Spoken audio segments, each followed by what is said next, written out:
invite now Kamran Jatwi, member Organization Committee UK Europe World Sin Congress. Wajak.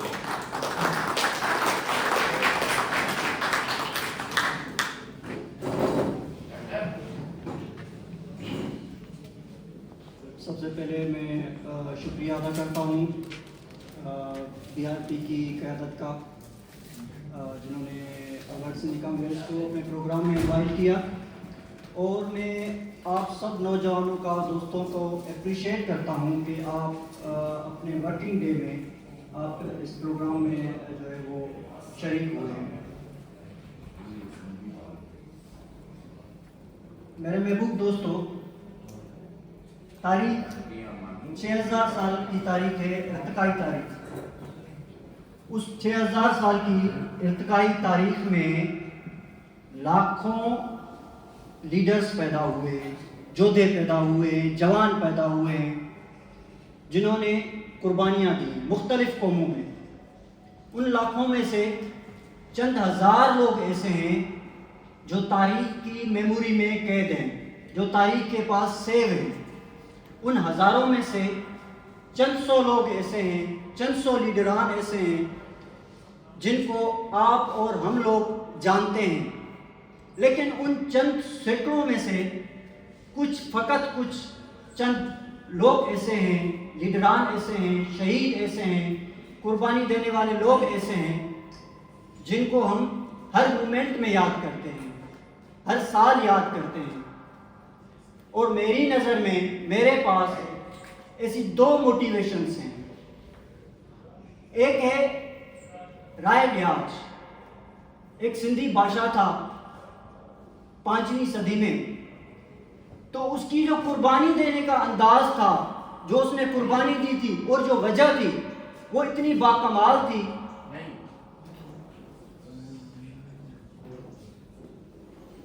वो वजह बाकमाल थी।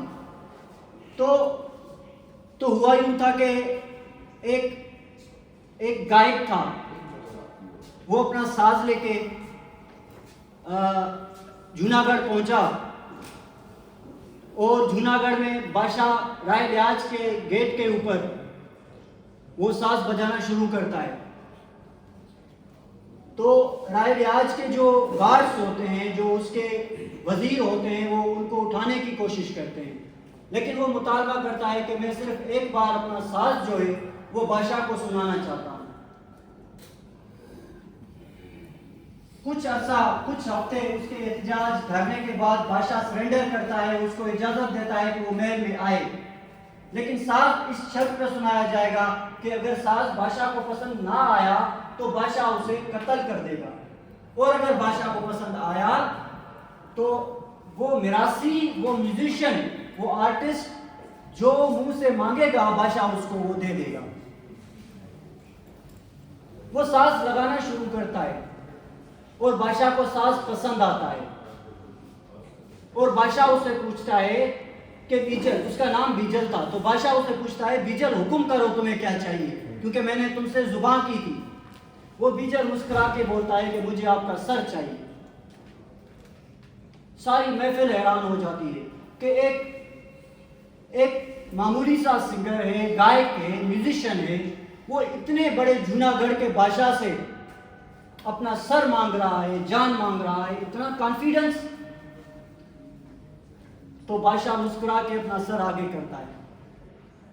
वो बोलते हैं कि मुझे पता है कि इस म्यूजिशियन की इतनी हैसियत नहीं है, वर्थ नहीं है कि बादशाह का सर ले जाए, लेकिन जो मेरे वर्ड्स हैं, जो मेरा प्रिंसिपल है, जो मेरा डिसिप्लिन है, जिस डिसिप्लिन ने, प्रिंसिपल ने, वर्ड्स ने, जुबान ने मुझे बादशाह बनाया है, उस जुबान की एवज मैं ये सर देता हूँ। तो वो अपनी कुर्बानी देता है, अपनी जान देता है अपनी जुबान के ऊपर। तो जब ये किस्सा हम सुनते थे बचपन में, तो हम हैरान होते थे कि क्या ऐसा भी होता है कि कोई बादशाह, कोई जूनागढ़ का बादशाह जिसके पास ताकत हो, जिसके पास जमीन हो, जिसके पास फौज हो, और वो इतने एक आम से म्यूजिशियन के सामने अपना सर दे दे। लेकिन फिर ये जो हमारा सवाल था, एक ऐसा शख्स पैदा हुआ जिस शख्स ने हमारे इस सवाल का जवाब दे दिया, और वो जो दूसरी मोटिवेशन थी वो शख्स था, और उसका नाम था शहीद नवाब अकबर भुट्टी। मेरे महबूब दोस्तों,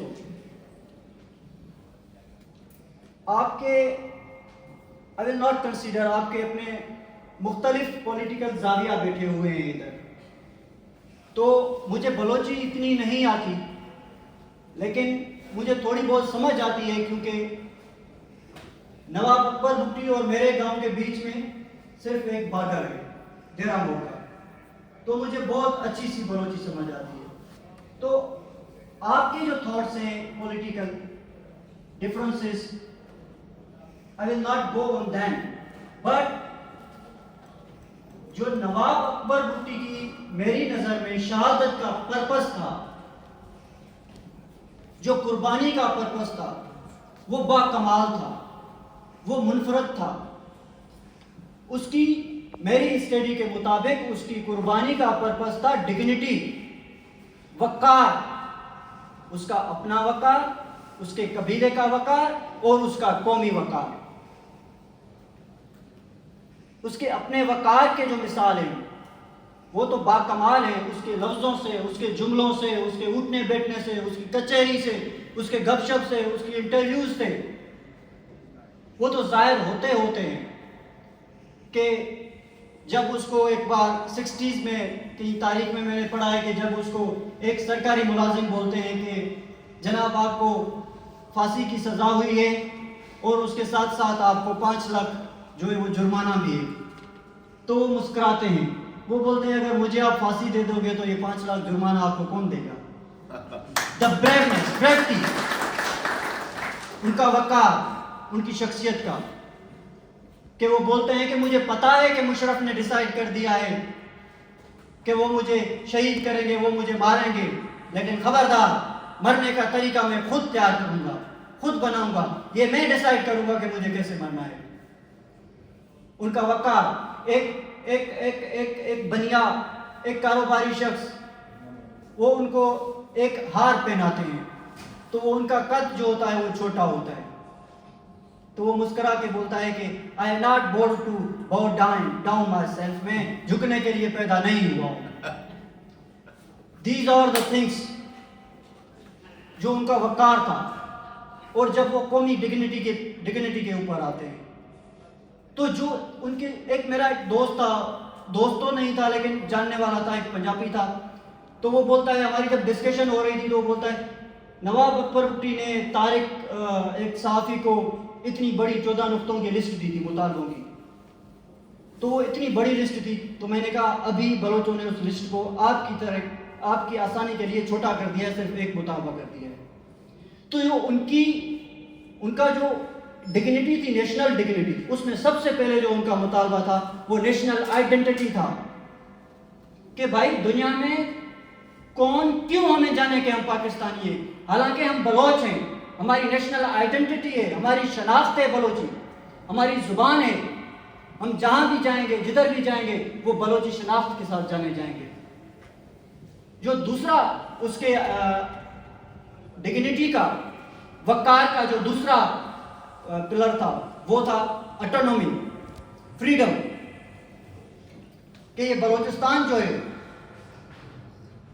वो बलोचों का वतन है और ये बलोचों का बुनियादी हक है कि उसमें वो आज़ादी से गुजारें और अपने मिनरल्स को, अपनी जायदाद को वो अपने एंजॉयमेंट के साथ, अपने प्लेजर के साथ खर्च करें और अपने वकार के साथ खर्च करें। नवाब अकबर भुट्टी ने लोगों को बताया कि रोटी, कपड़ा, मकान से भी एक पहले चीज होती है जो इंसान को जरूरी होती है, वो उनसे भी बेहतर होती है और वो उनसे भी जरूरी होती है, और वो होता है वकार। अगर आप हमें खाना, रोटी, वकार के साथ, इज्जत के साथ नहीं देते तो भाड़ में जाए आपकी रोटी। अगर आप हमें जॉब्स, नौकरियां इज्जत के साथ नहीं देते, मांगनी पड़ती हैं, तो भाड़ में जाए आपकी जॉब। अगर कोई वजारत, अगर कोई गवर्नरशिप, अगर कुछ भी आप इज्जत में नहीं देते तो ये भाड़ में जाए, क्योंकि जो हमारा वकार है, हमारी इज्जत है, हमारी डिग्निटी है, वो सबसे पहले।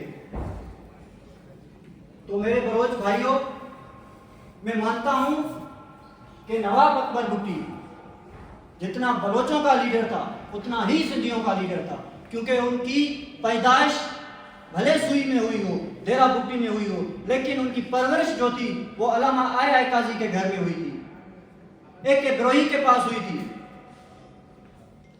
उनकी पैदाइश भले सुई में हुई हो, लेकिन उनकी जिंदगी का बहुत सारा हिस्सा जो था वो कराची में गुजरा था। उनकी पैदाइश उनको मुझसे भी बेहतर सिंधी आती थी, फ्लुएंटली सिंधी आती थी, वो बोलते थे। तो ये जो बलोचों और सिंधियों का कनेक्शन है ये अनलिमिटेड है। ये जितना आगे आप तारीख में चलते जाएंगे उतना ही गहरा होता जाएगा। तो आखिर में मैं आप सब दोस्तों से एक गुजारिश करता हूं, इन वीडियोस के जरिए अगर दुनिया में कहीं पे भी मुझे बलोच और सिंधी दोस्त देख रहे हैं या आप मुझे सुन रहे हैं और देख रहे हैं, तो आई विल रिक्वेस्ट यू कि अगर कोई बलोच भाषा सलामत, कोई भी बलोच भाषा सलामत या कोई सिंधी लीडर सगोरा कोई ऐसी बात करता है, कोई ऐसी ख्वाहिश का इजहार करता है जिस ख्वाहिश के इजहार से, जिस बात से हमारे दुश्मन को सेटिस्फिकेशन हो, क्योंकि हमारा दुश्मन एक है, पंजाबी साम्राज्य है, पंजाबी फौज है, पंजाबी जर्नैल है। कोई ऐसी बात करता है तो उस बात को नजरअंदाज करना चाहिए, उस बात के ऊपर एहतजाज करना चाहिए, क्योंकि आपकी हमारी जंग एक है, आपका हमारा मकसद एक है। तो और ये जंग हमें साथ लड़नी है। अगर बलोचों के लिए बलोचिस्तान बैटलफील्ड है तो उनके लिए सिंध जो है वो पनाह है। अगर सिंधियों के लिए सिंध बैटलफील्ड है तो बलोचिस्तान उनके लिए मरहम है।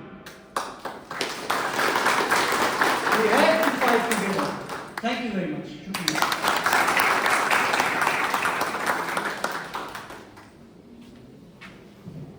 Thank you very much, Kamran Jatvi. Wajah says, Baloch, Sindhi, both need freedom, pain or same pain. And the other thing Wajah says, Nawab Akbar Khan was a legend, was a Saint Pashtun for the Baloch people. He was one of the Baloch.